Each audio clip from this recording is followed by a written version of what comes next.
muchas gracias a Eduardo por la presentación, muchas gracias a Luis Ana por habernos invitado y muchas gracias a todos por, en lugar de estar aprovechando el domingo este tan maravilloso que tenemos hoy en Gijón, pues venir aquí a escucharnos, ¿no?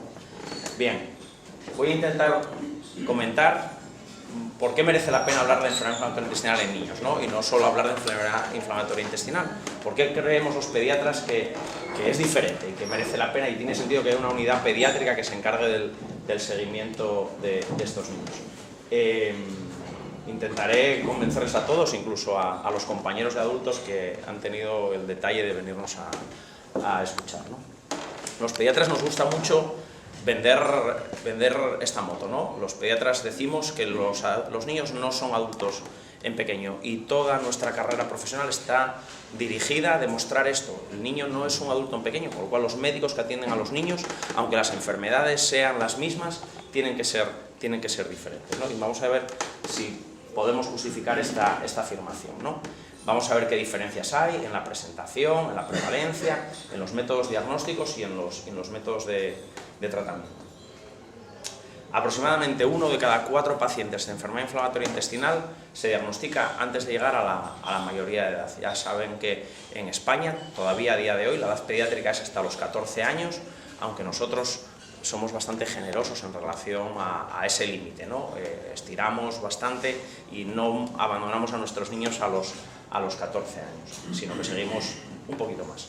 Aproximadamente el 20% de los pacientes con enfermedad inflamatoria intestinal se diagnostican antes de los 10 años de vida y un 5% incluso antes de los 5 años de edad.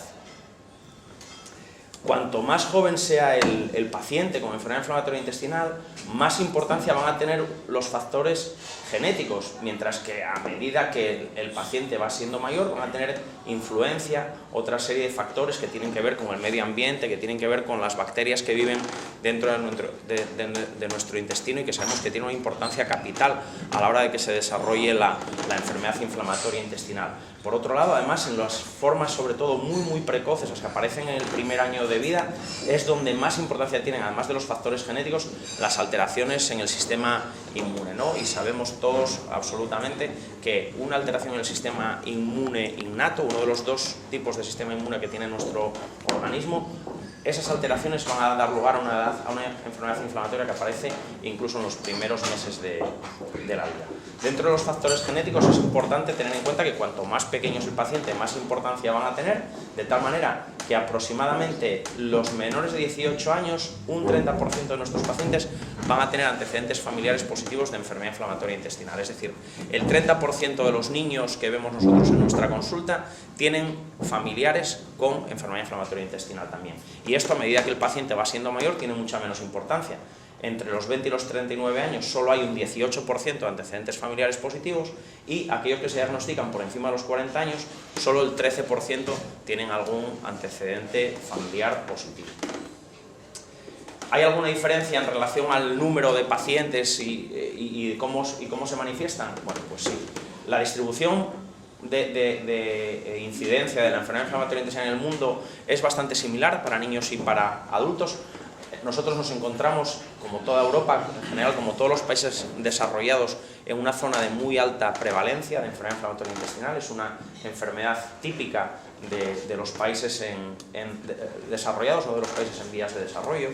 Y además sabemos, porque hay estudios, concretamente este estudio en el que participó con los datos de todos, pero que realmente hizo el trabajo fue Santi Jiménez, se ha podido demostrar cómo desde los años 90 hasta la actualidad la incidencia en pediatría ha aumentado de forma exagerada. Hemos pasado de unos niveles bajísimos en los años 90, que fue cuando yo hice la especialidad, a lo que nos encontramos ahora, ¿no? Una situación que es prácticamente una epidemia, ¿no? Como veremos en un par de diapositivas después.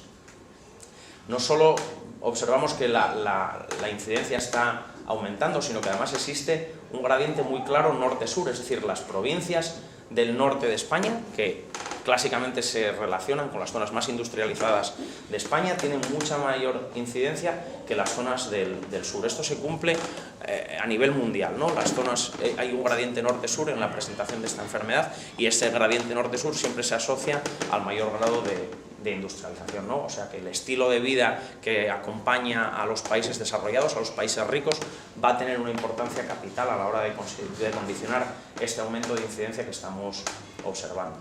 Comentaba antes, bueno, sí, se me ha colado esta diapositiva, no lo quería presentar aquí, pero bueno, comento. Dentro de la manera de presentarse la enfermedad inflamatoria intestinal en pediatría, vemos cómo claramente cuanto menor son los niños, mayor va a ser la presencia de cuadros de colitis ulcerosa. La colitis ulcerosa va a ser un cuadro que nosotros vamos a ver típicamente en los niños más pequeños, en los niños menores de 6-7 años. De hecho, nuestro paciente más joven, este año diagnosticamos un niño con 19 meses que tenía síntomas desde los 13, es una colitis ulcerosa. Sin embargo, a partir de los 7 años, la frecuencia de pacientes con enfermedad de Crohn es muchísimo más alta, llega casi a triplicar el número de pacientes que vemos con Crohn respecto a los que vemos de colitis ulcerosa. Nosotros clásicamente estábamos diagnosticando aproximadamente unos 2-3 pacientes pediátricos nuevos al año de enfermedad inflamatoria intestinal. Y esto había sido así aproximadamente en los últimos 15-20 años aproximadamente, ¿no? De tal manera que teníamos en seguimiento aproximadamente unos 23 pacientes pediátricos con esta enfermedad. Pues solo en el año pasado, solo en el año 2016, tuvimos 15 pacientes nuevos con enfermedad inflamatoria intestinal. Para nosotros fue una auténtica barbaridad. Nosotros nos llegamos a preocupar y de hecho hemos contactado con la Universidad de Oviedo, con el Servicio de Epidemiología de la Universidad de Oviedo, para ver si se podría hacer algún estudio concretamente con estos niños, para ver si encontramos alguna justificación, porque no estamos hablando de que pasemos de 2, 3 a 6 niños, bueno, eso podría ser relativamente razonable. Hemos multiplicado por 5 el número de casos que vemos habitualmente, ¿no? No son casos especialmente más graves, sí es verdad que hemos tenido un niño de 19 meses, cuando anteriormente eran niños todos por encima de los 2 años, pero bueno, como veis, la mayoría de los pacientes van a ser en la segunda década, o sea, a partir de los 10 años de edad.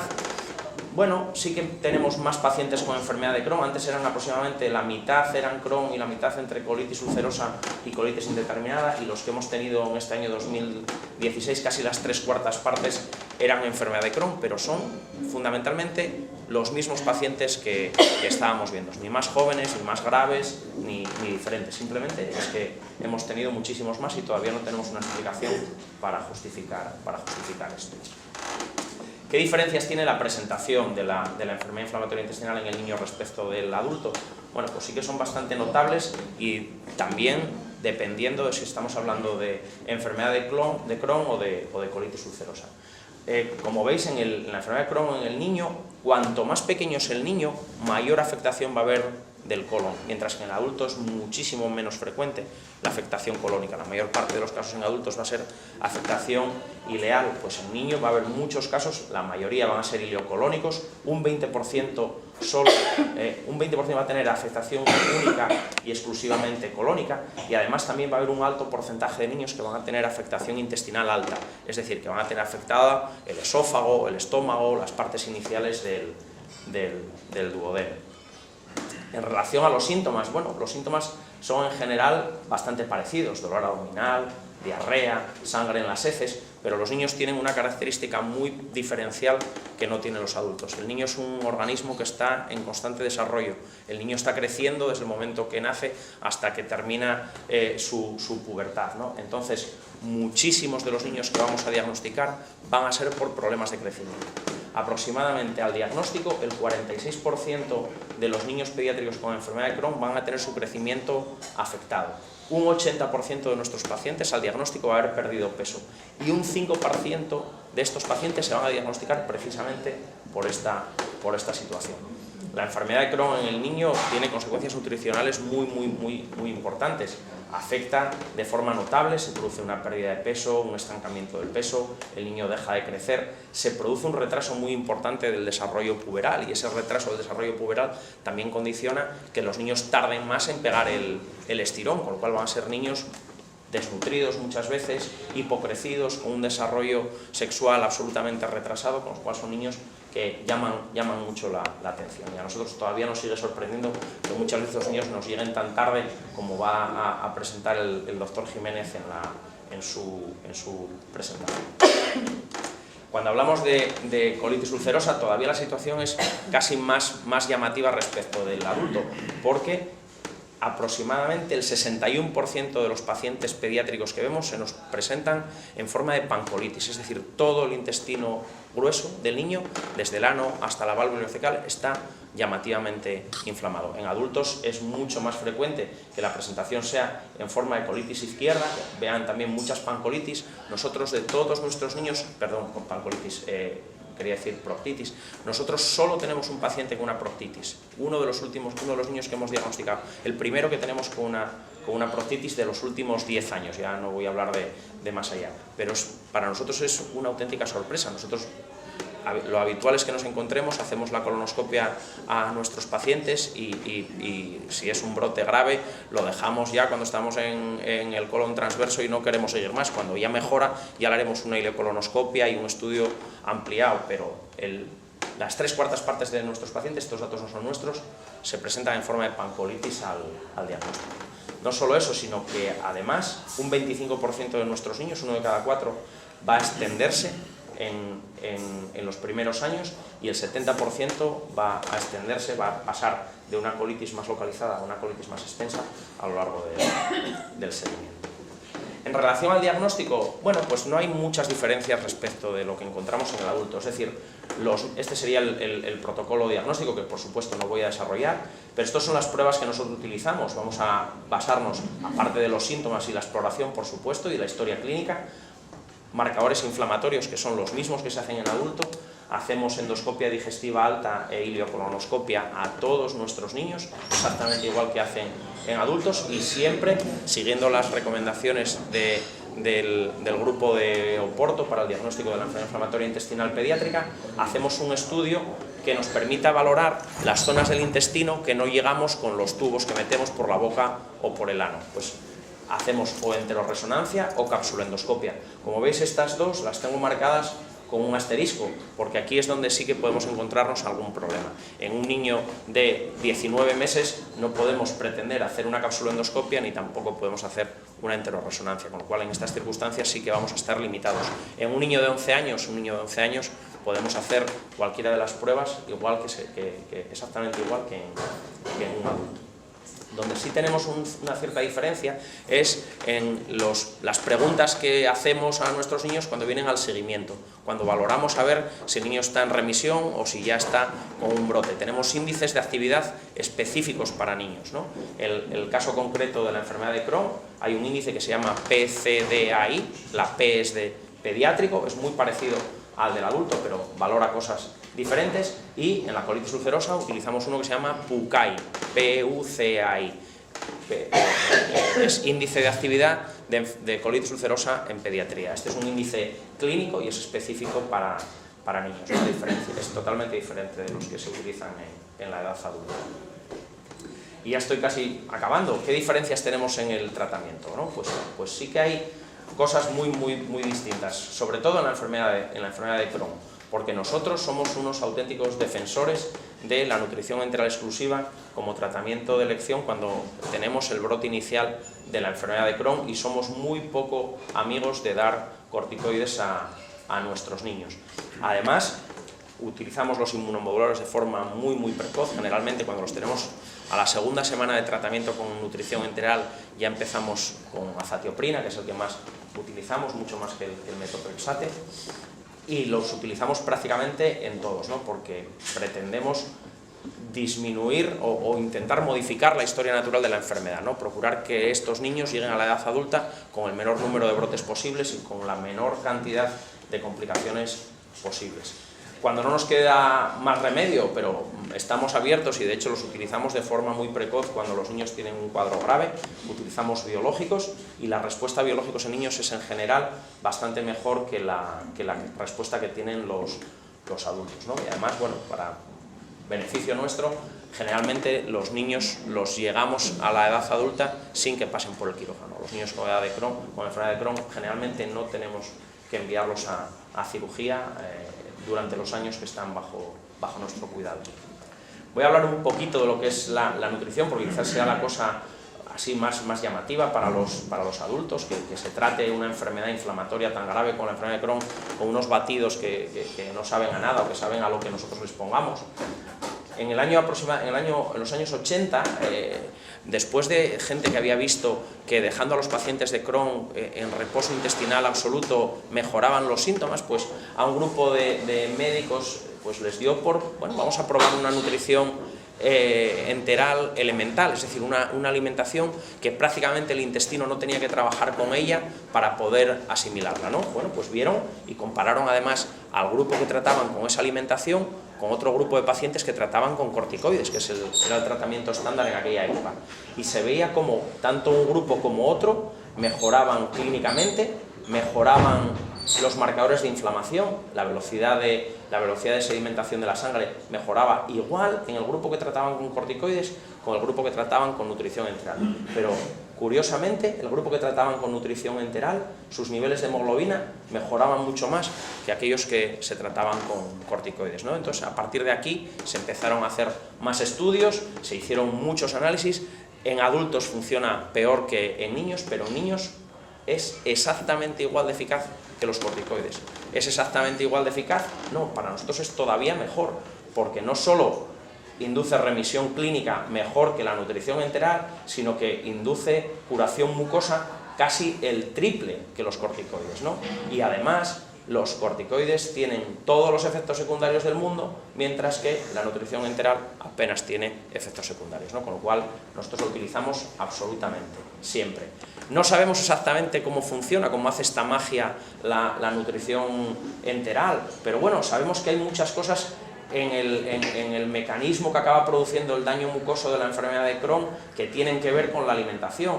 La permeabilidad intestinal que está aumentada, las bacterias que están en el intestino que pueden atravesar la mucosa, la producción de sustancias que aumentan la inflamación, toda una serie de circunstancias, y la nutrición enteral puede actuar sobre todas ellas, pero exactamente la causa última por la cual la nutrición enteral mejora y somos capaces de inducir la remisión de ese brote inicial en nuestros niños, todavía no sabemos exactamente cuál es.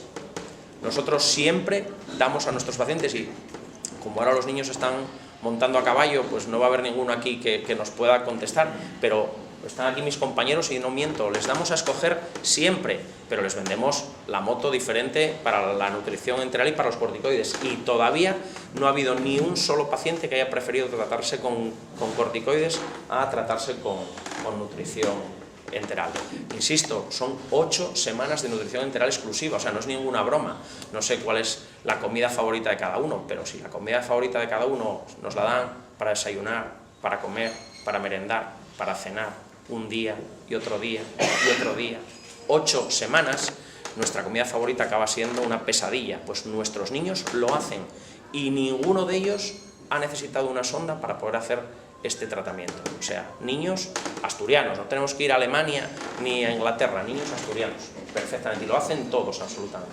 Acaban hasta el moño, pero lo hacen todos.